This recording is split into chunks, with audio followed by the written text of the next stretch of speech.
global morning meditation.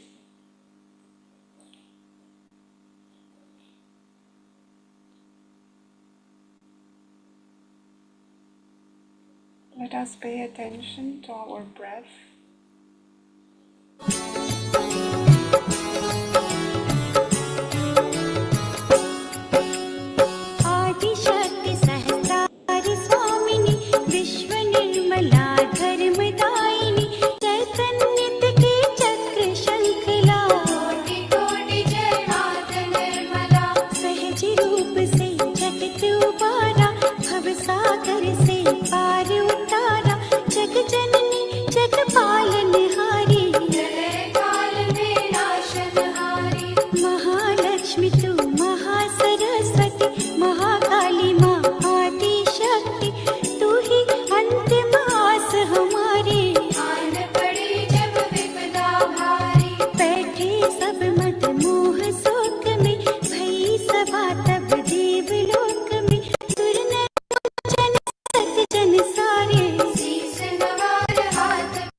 Jai Mataji.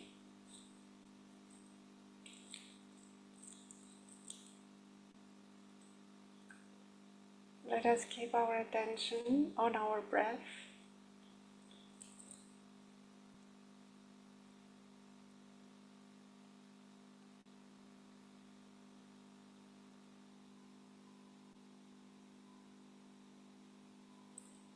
And then let us feel our heart.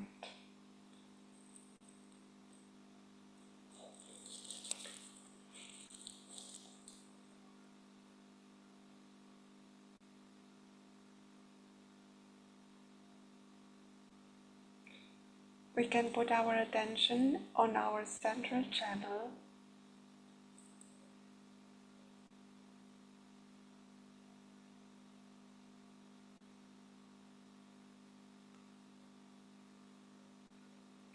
And now we rise our Kundalini using our attention.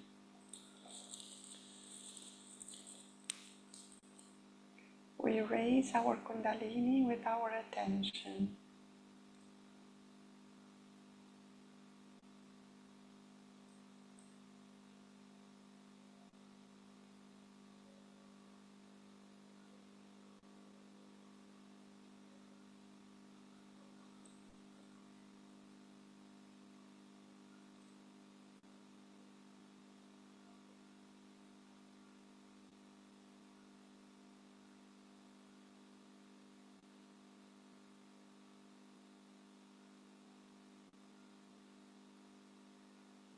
This action will bring our attention inside.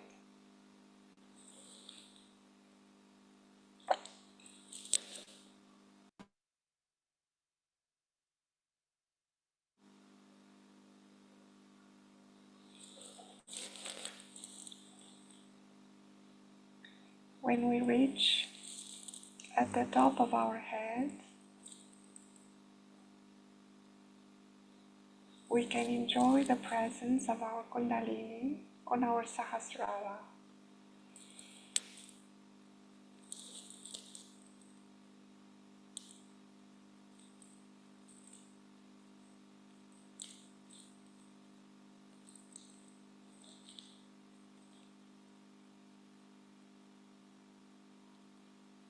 When our palms become cold,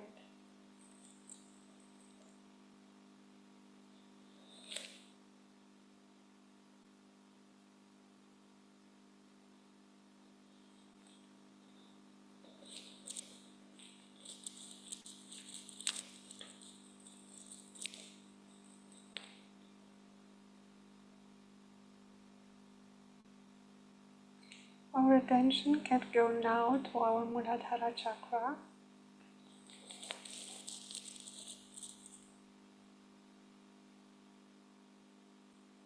We try to feel the presence of Shri Ganesha, the Divine Child, on our Muladhara chakra.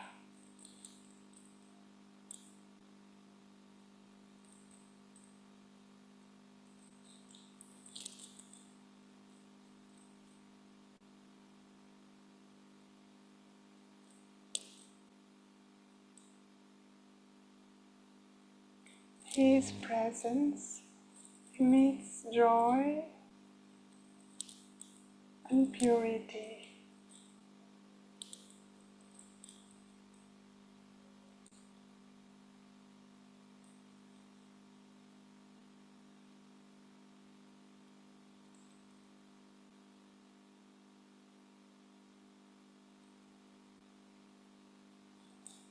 Shri Mataji, you verily are Shri Ganesha. Please establish purity, innocence, wisdom, and balance inside myself.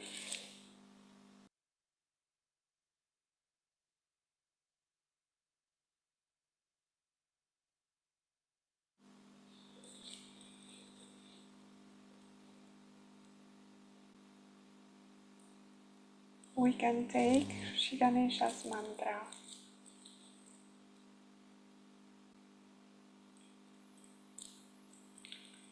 Om Tvameva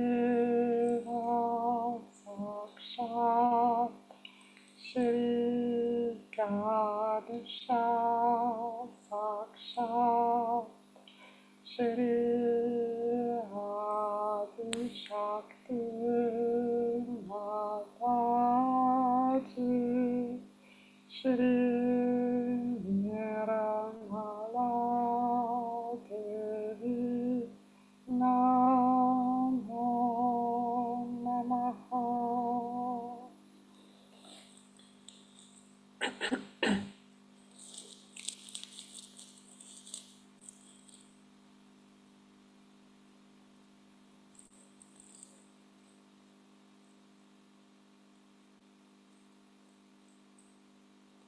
We feel the flow of purity inside ourselves.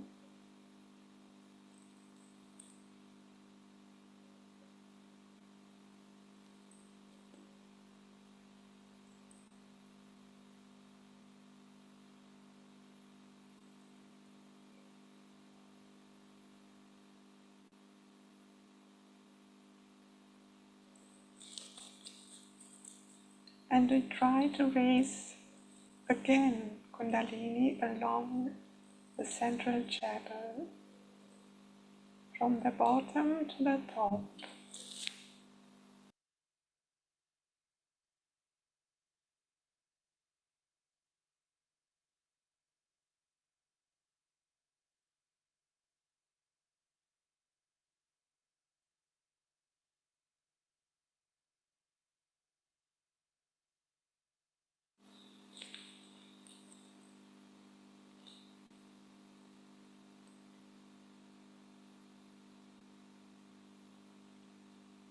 While keeping our attention on the top, we are going to listen Shri Mataji's divine words, trying to listen with our Sahasrara, with our Brahmarandra. The effect of the talk is much more intense. We listen with our Brahmarandra.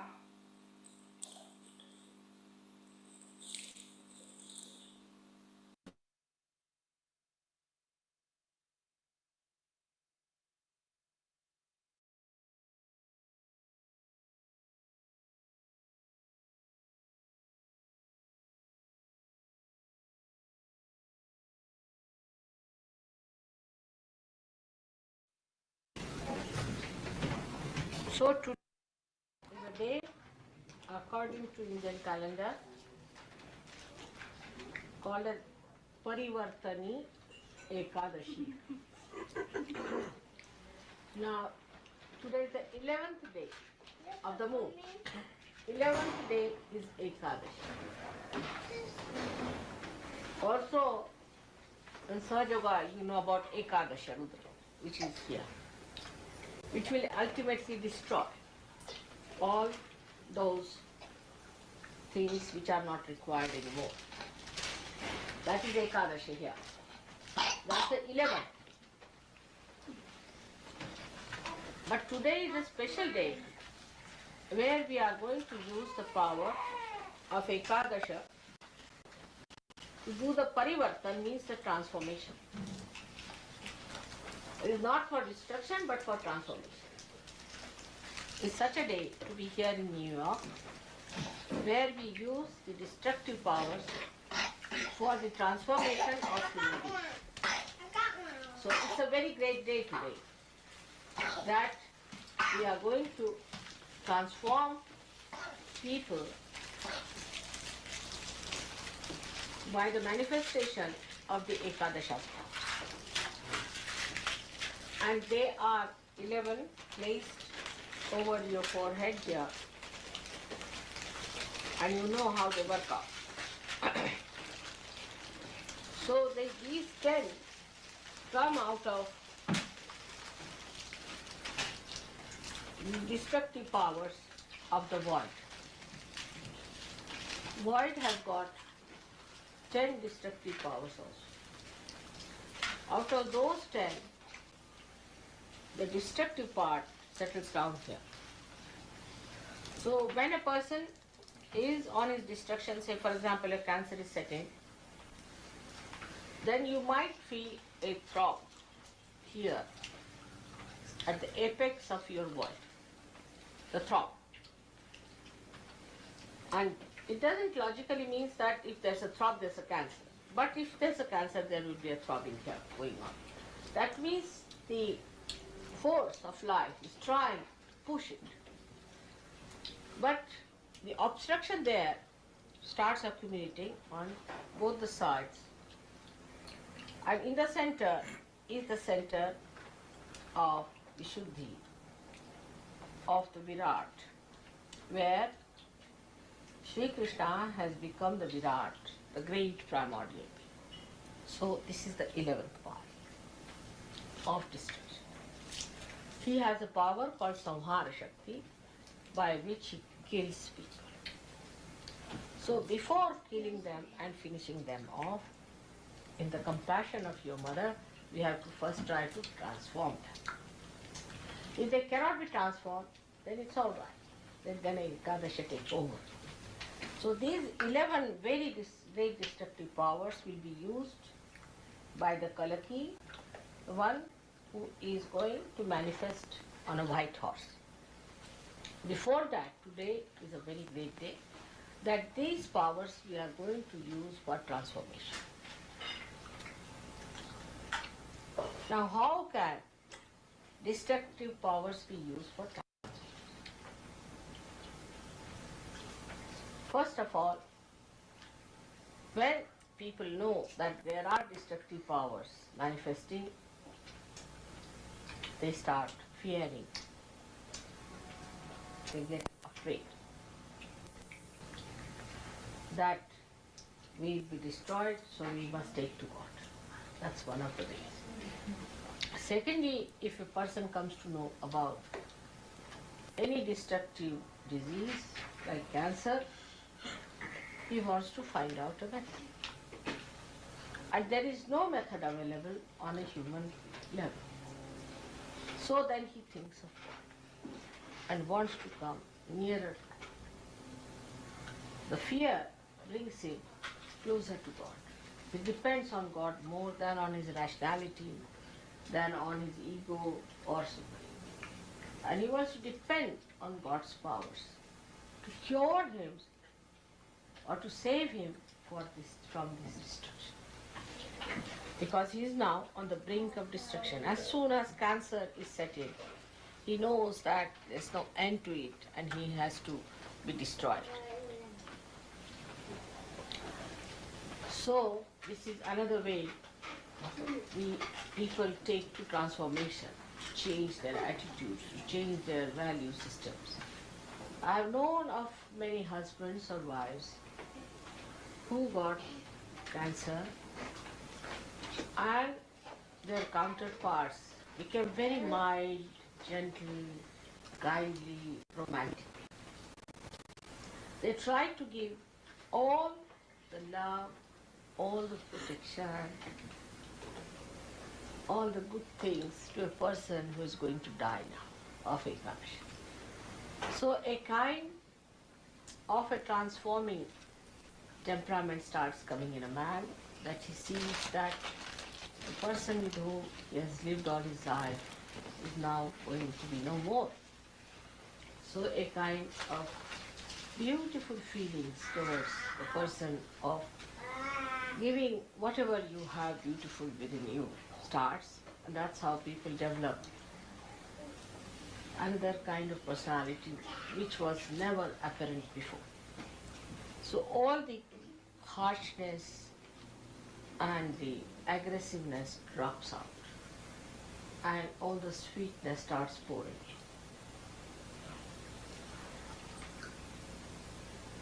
So the compassion in a man is awakened, by which he gets transformed.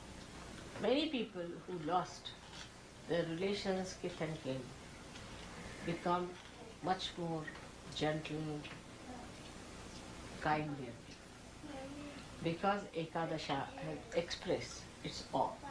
And also another kind of a fear comes into the mind of the people, that tomorrow this can happen to me also. So I must do something about it. So at this time, SAHAJA Yoga helps them a lot. They come to SAHAJA Yoga because such an emergency is created within themselves. And thus they are rushed for their transformation to SAHAJA Yoga.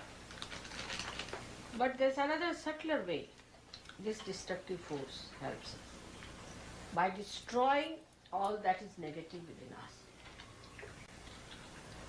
Because unless and until that negative is destroyed within us, we cannot become people who can enter into the kingdom of God. We have our ego, we have our superego, and both can be represented here. When you have your ego, very much great ego, then you'll find a big blob like ego coming out on this side, a very big one here. Or if you have a superego, you can see another big thing jutting out of the brain. So on both the sides you might get both the things if both the sympathetic are overactive. If you are not a very collective person, also you might get a blob here. So you might get all the things filled up with your ego, superego, and this Virata's center again blown up in a way that a person develops a face like a monster sometimes. This portion becomes too big, thick, jutting out. There's a character I've seen like that. I think it is Frankenstein or someone. Is it? Yeah, Frankenstein. Yes, that has come from the unconscious, Frankenstein character. All this is swollen up, jetting out and this place like that. That's really the one that happens to human beings when he becomes a devil himself.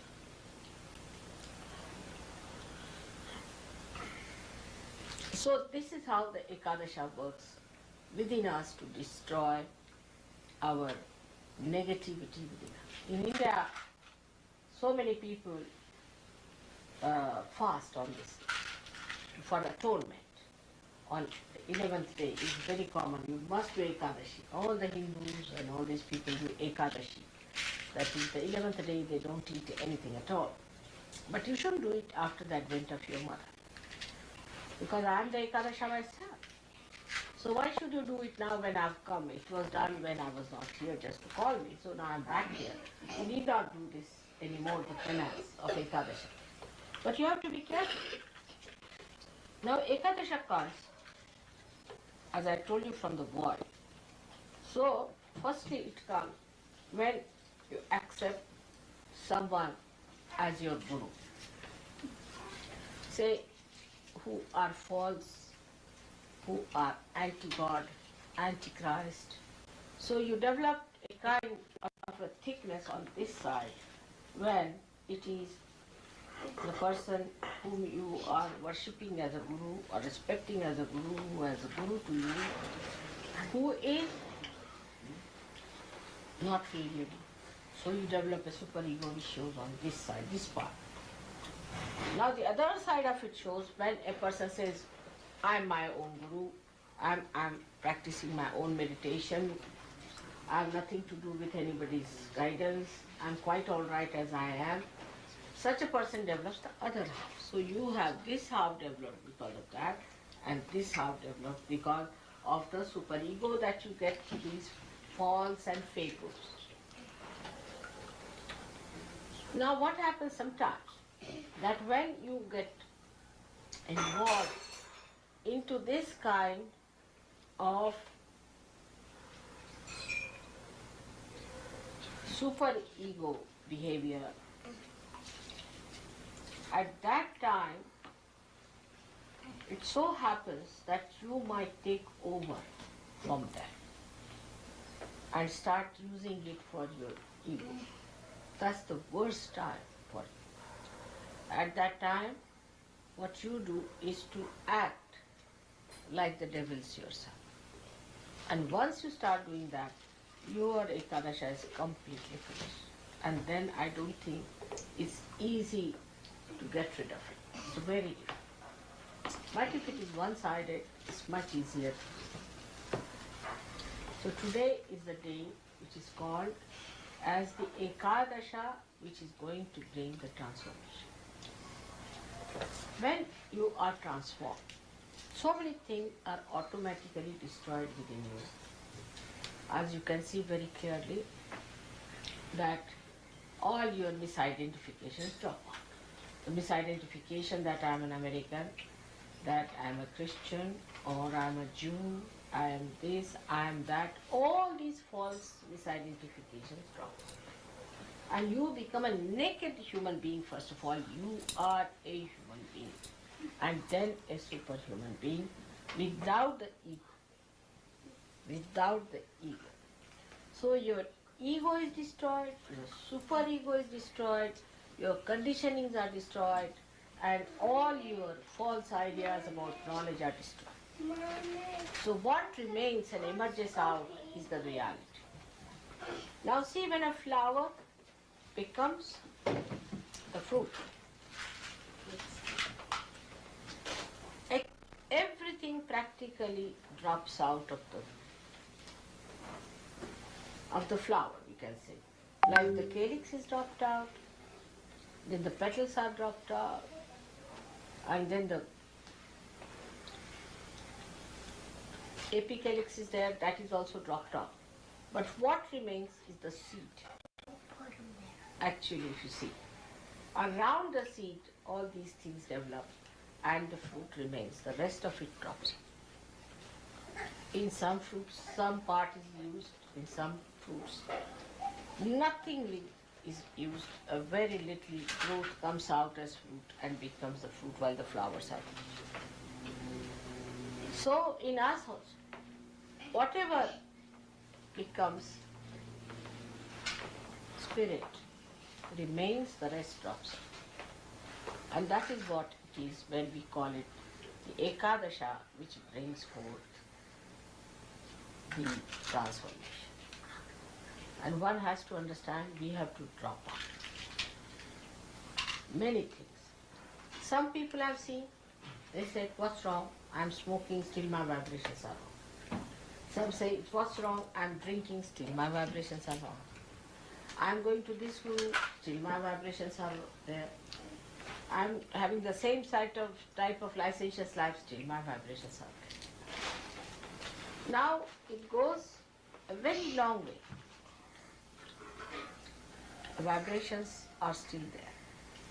But suddenly they stop and you find you are out of the bounds. You are thrown out completely. But you do not feel how you are thrown out. Gradually you find with a tangent you go out. And so one has to be careful about that. So within us lies a force which is centrifugal and a force that is centripetal. So Ekadesha's force is centrifugal by which we are thrown out. Sahaja Yoga doesn't fall onto anybody's feet, doesn't request anyone, it doesn't flatter anyone. If you want to be there, you have to be positively there. And if you don't want to be there, it throws you much faster than what you want. That's the trouble with Sahaja Yoga is. And this is the loophole of the Sahaja Yoga, which I must tell you as a mother, that it's very anxious to throw you up. I'll tell you, when Christine, just now she told me also, got engaged to Michael, half of them were thrown out because they had a conception that you must have a romance before marriage. Without a romance, if you have a marriage, then there should be no marriage. I don't know on what conception it is based. But if you have the romance before the marriage, what's the fun of having the marriage? I mean, it's like if you have to give somebody a present, you hide it, you say keep it to that date, and then give the surprise to the children. In the same way, if you have the romance already done, what's the marriage? What's the celebration for? It's absolutely illogical. There is no romance in such cases. Actually, you have seen that after the romance, the marriage and the divorce. It's always like that. Because you become stale and you find the romance you had before marriage was something, a fantasy that has dropped out. And now, after marriage, there is nothing left to enjoy. So you are fed up, and next month you are in the divorce house. But the marriages that take place without the romance, kept all reserved for a particular day. Just for that day when you are going to have the real romance and real feeling of oneness. Everything. In India it's a very big thing. You see, the first night of the marriage. And that's why our marriages last. You know, I would say I'm an old woman of 60 years, my husband is 63 years, and you can see how romantic he is still. You see, the romance never finishes. Because it starts on an auspicious day, with the sanction of the collectivity, everybody taking interest in that romance. It is such a big thing to be married, all the people enjoying the marriage and enjoy. Would you like some fruit butter? Would you like some fruit butter? No, thank you. That's it. So now, this kind of thing when happens to the people who are Western people, think romance is very important. But I don't think one can learn anything from the marriage system of the Western people, because all their marriage system is absolutely in a dwindling down. There's nothing to be learned from them as far as that. We can learn many other things.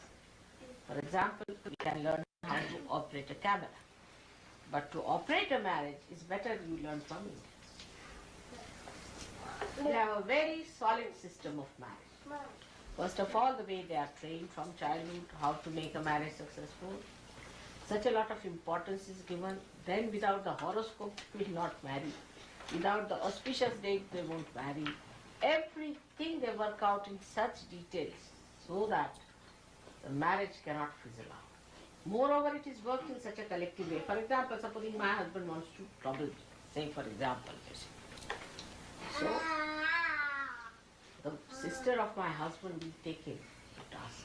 Everybody can interfere if they try to do anything against the marriage. Everyone in the family will be after the person who tries to break the marriage. And so, everyone knows that I'll be left high and dry, you see, if I have a divorce. Nobody has place in the society.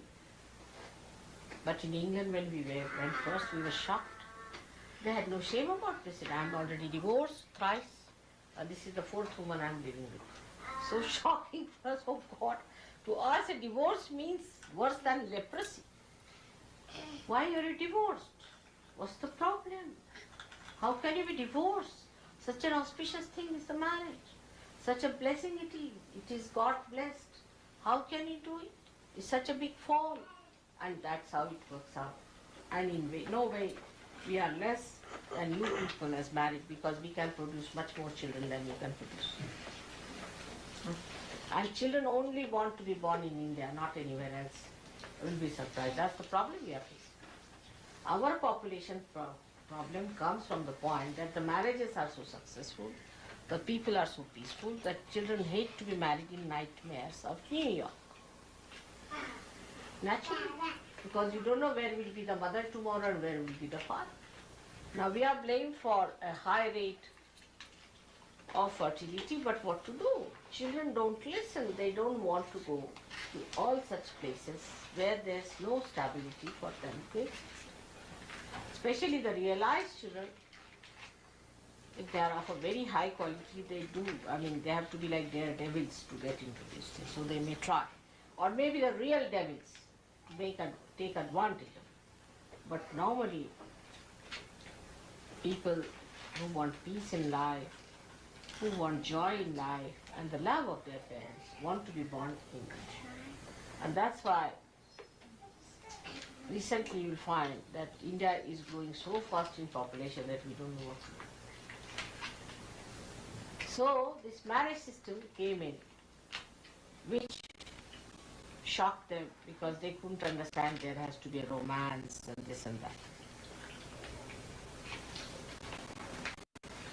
Now the more understanding of Ekadesha should be there, that we should not allow it to be built within us in any way, because these are self-destroying things. It starts with doubting. When you start doubting Sahaja Yoga, the build-up starts. And the doubting starts building up throughout the Medha. Is the plate here, you see. And it can become a thick, big plate there. Like today I saw that lady saying, touch wood.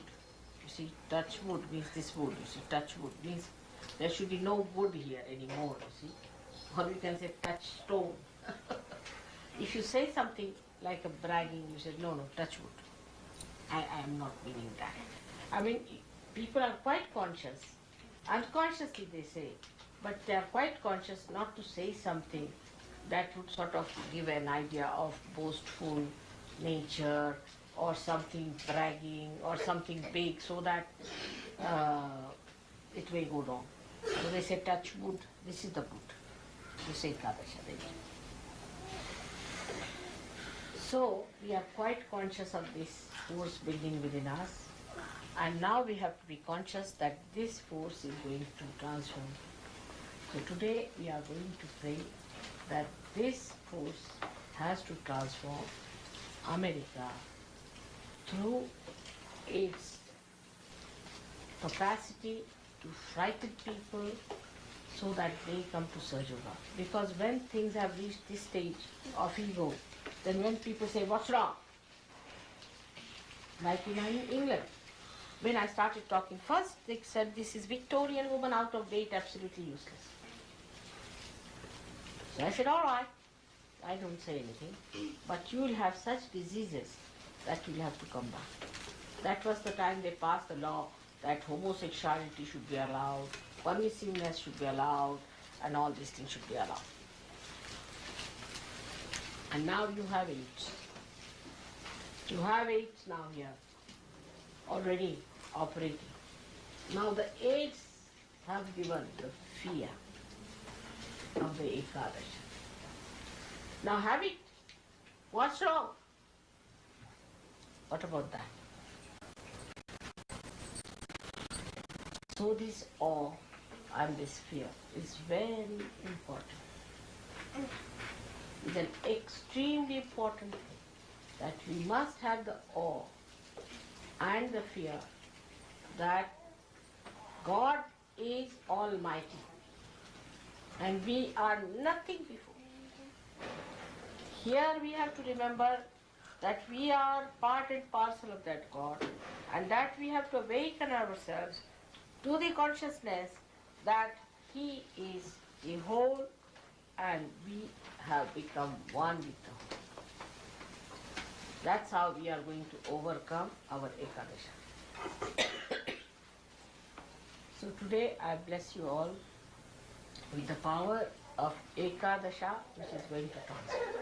May God bless you all in your work which you are trying to do for the good of Americans.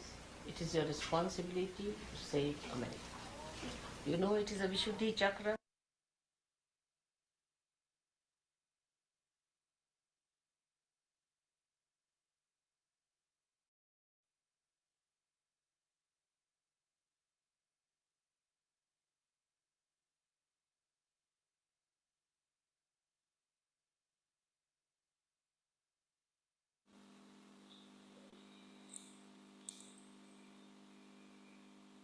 We can keep ourselves in a thoughtless state.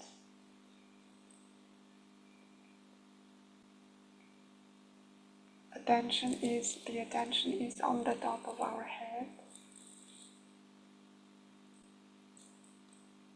and even above it.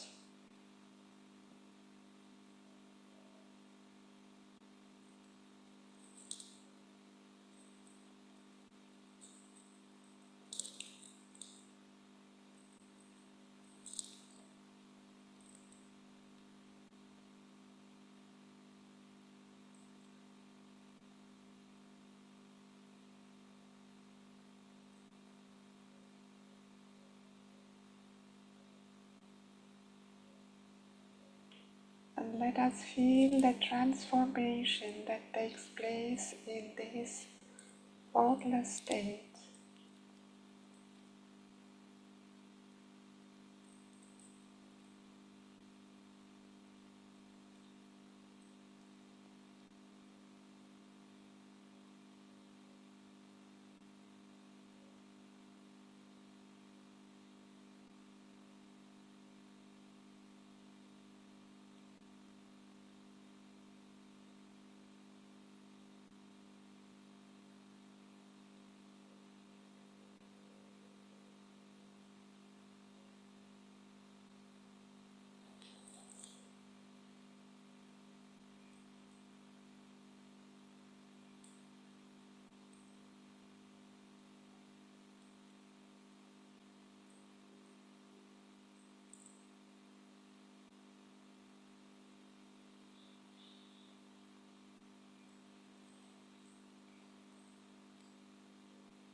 We can take our attention to our the Svatisthana chakra,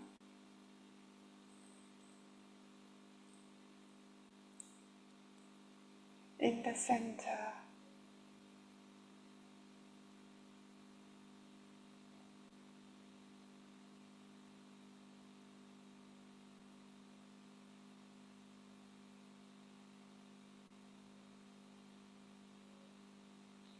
Shri Mataji,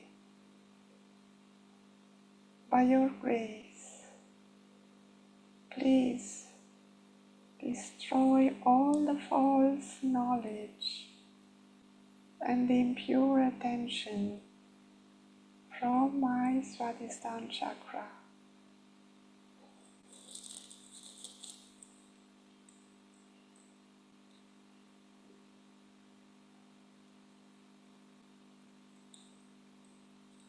Let us surrender to the destroying powers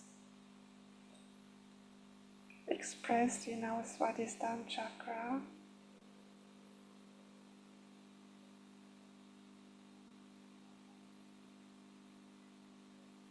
They purify the petals of our chakra.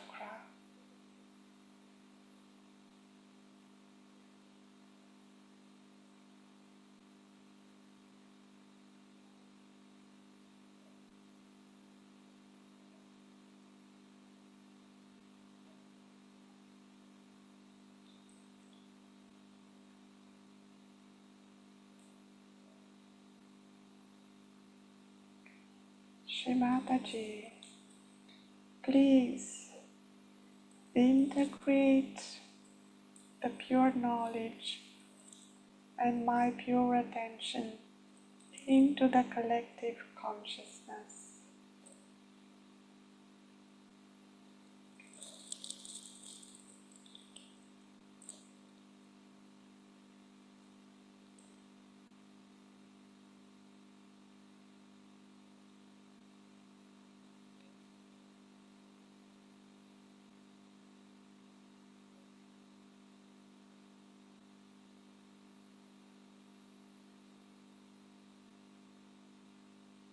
Shri Mataji, please make me the spirit, the embodiment of pure knowledge and pure attention.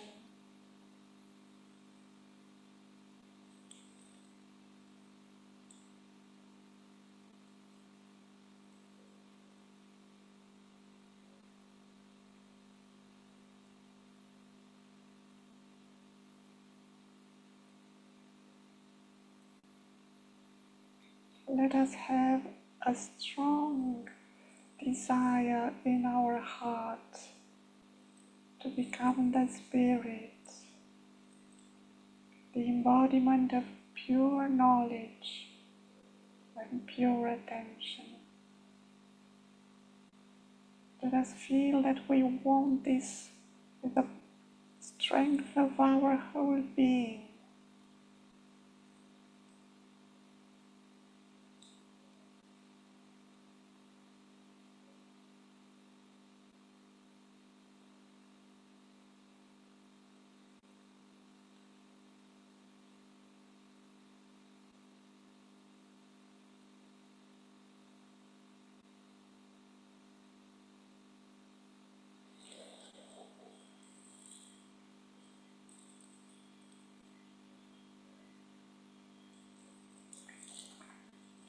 We raise our attention to our central Nabhi chakra.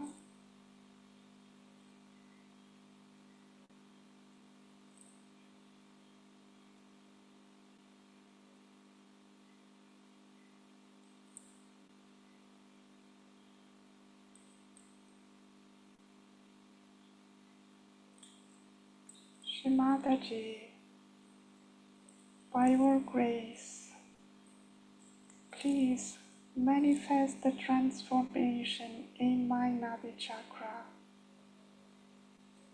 Please make me the spirit, the embodiment of peace, generosity, and satisfaction.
Let us take our attention to the void, central void,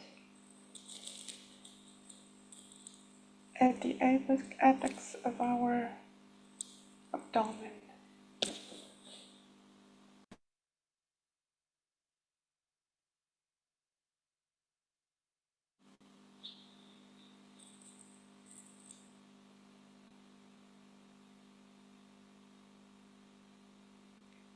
Shrimadaji,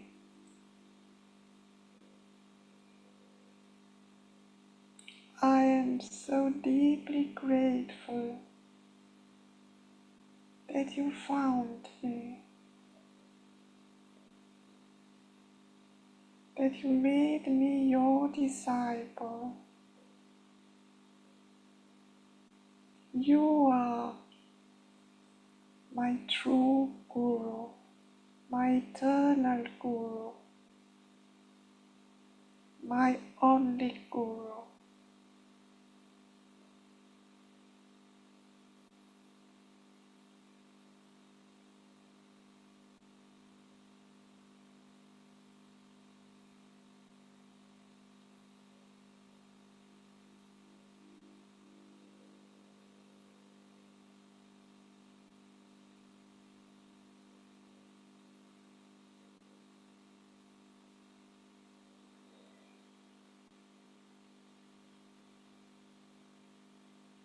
Shrimadaji, please give me the power to follow all your teachings from my heart with a sincere, pure desire.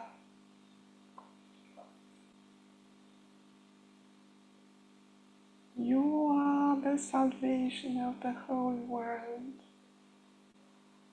I fully surrender to you, Shrimadaji.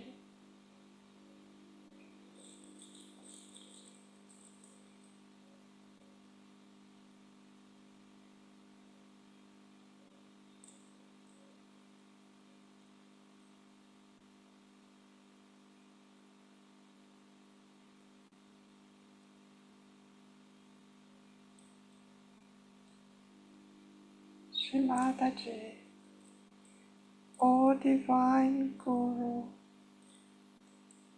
please make me the Spirit.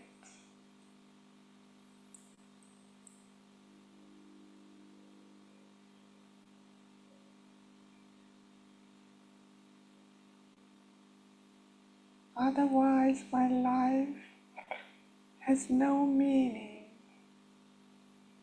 no purpose.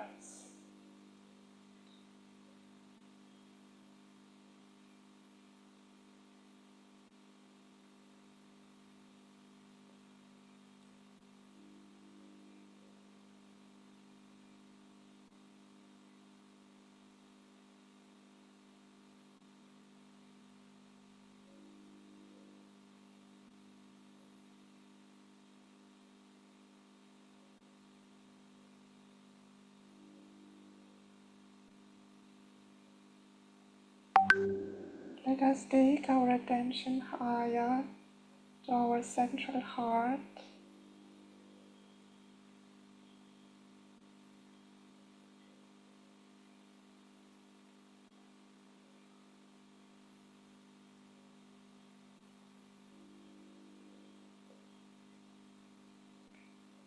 Shrimadaji, you verily are Sri Jagadamba, the Mother of the universe.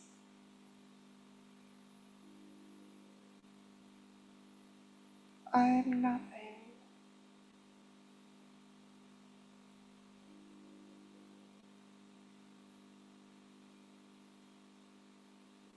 Shrimadaji, my body is your creation. My whole being is your creation. You run my whole being. I am nothing. In your divine love, you protect me. on and on.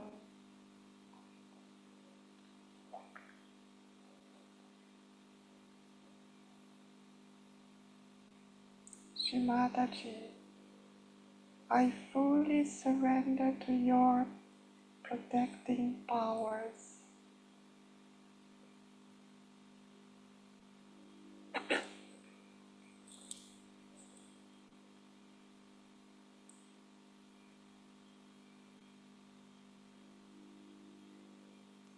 Shimataji, please make me the spirit, the fearless spirit. Spirit cannot be destroyed.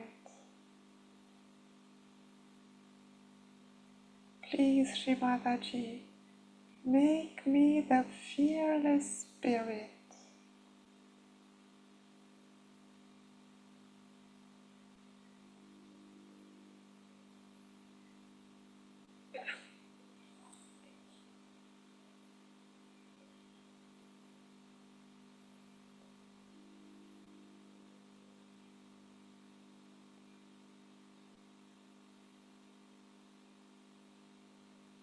We take our attention to our Vishuddhi chakra.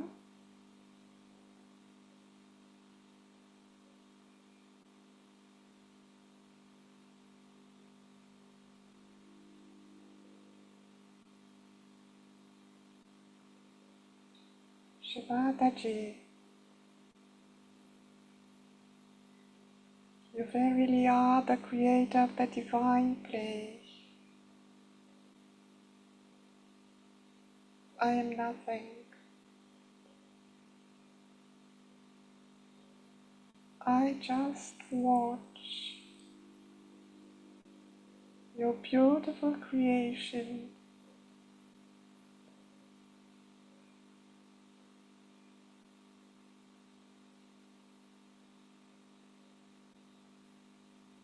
I'm just a witness. I do nothing. I know nothing. You are the doer. You are the knower. You are the wisdom.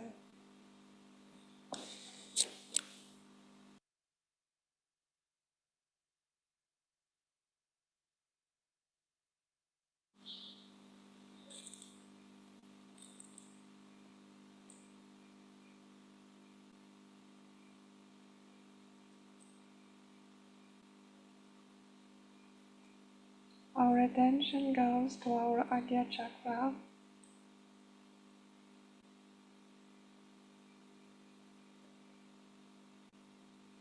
Shimataji, by your grace, I am the spirit, the embodiment of silence and forgiveness.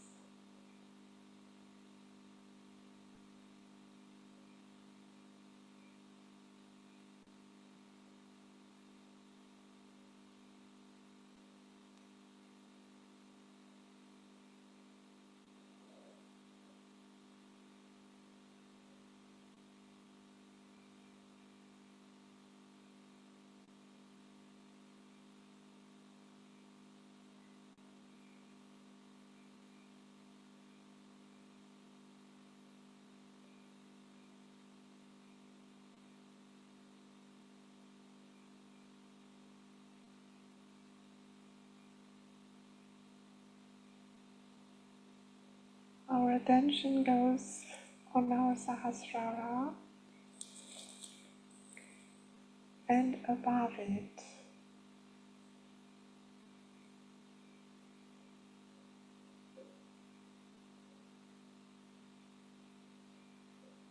Shimataji, please kindly use the Ekadesha Rudra powers to make me into the spirit, the embodiment of silence, peace, and compassion.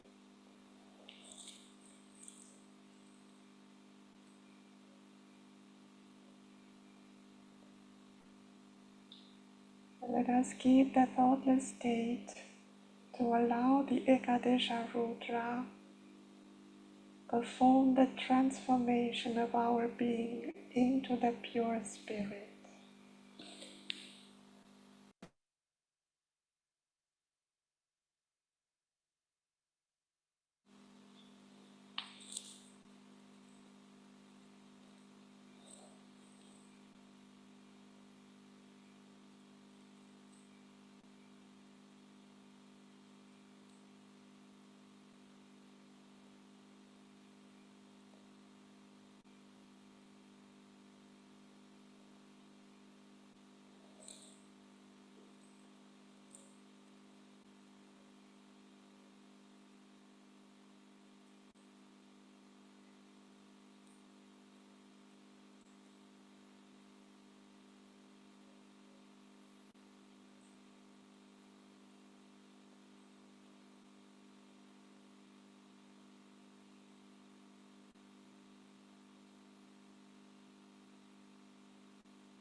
मनोभूद्यहङ्कार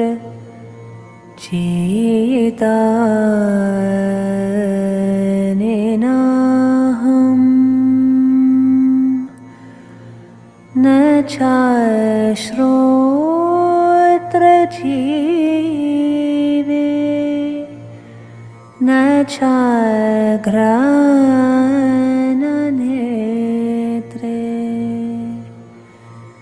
न चाव्योमभूमिन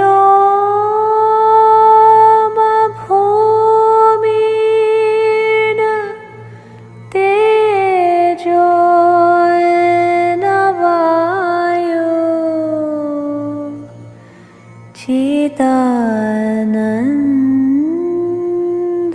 चिदानन्दरूपः शिवोऽहं शिवोऽहम् चिदानन्दरूपः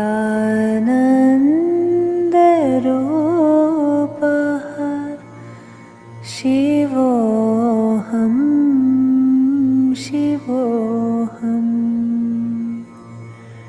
न चाप्राणसंज्ञो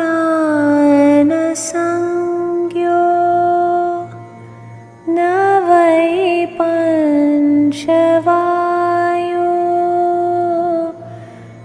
न वै सप्तधातुर्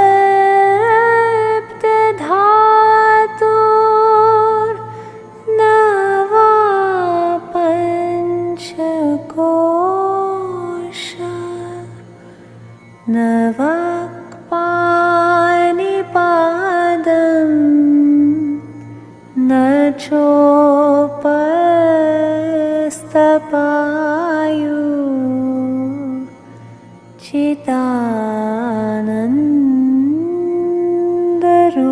चिदानन्दरूपः शिवोऽहं शिवोऽहं चिदानन्दरूपः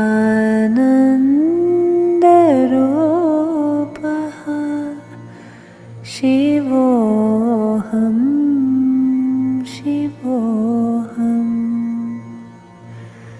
न मे द्वेषरागो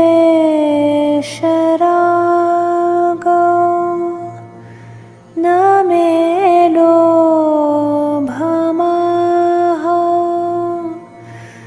मदो नैव मे नैव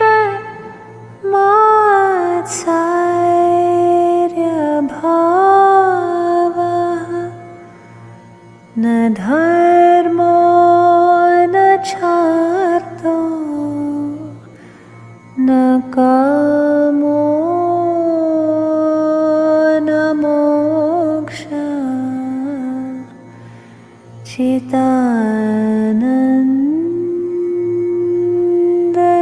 चिदानन्दरूपः शिवोऽहं शिवोऽहं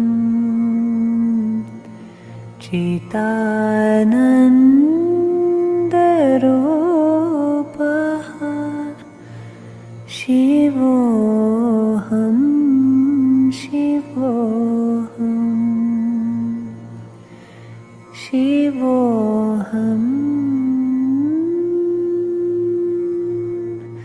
शिवोऽहं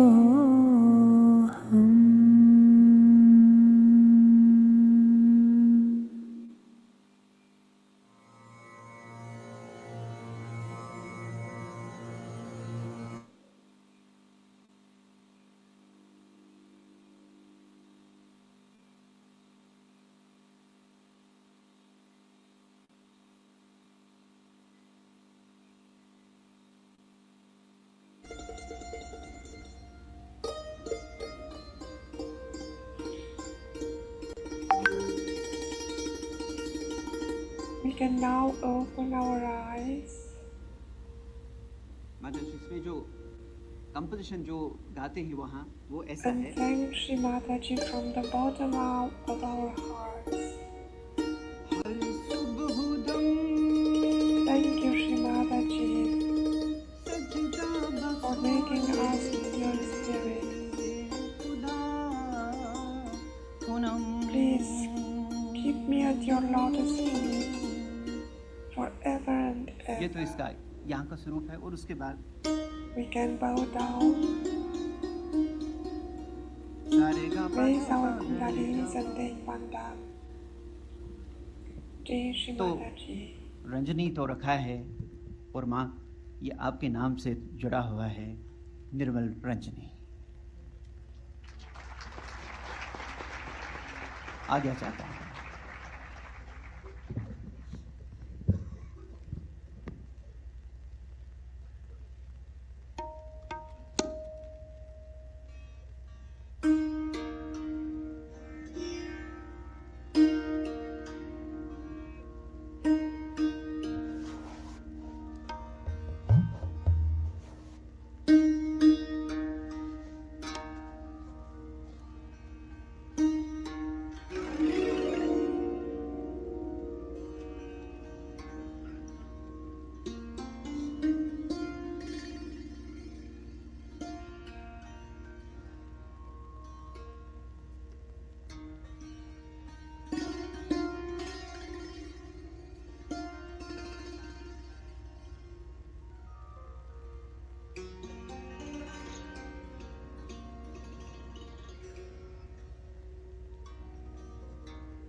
पोर्शन जो गाते हैं वहाँ वो ऐसा है।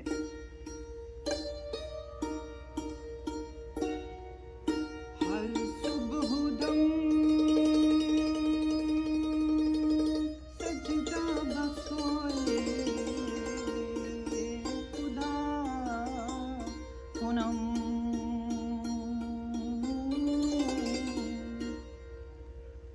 ये तो इसका यहाँ का स्वरूप है। और उसके बाद सारे गा पा गा पा गा रे गा पा। तो रंजनी तो रखा है और माँ ये आपके नाम से जुड़ा हुआ है, निर्मल रंजनी। आज्ञा चाहता हूँ।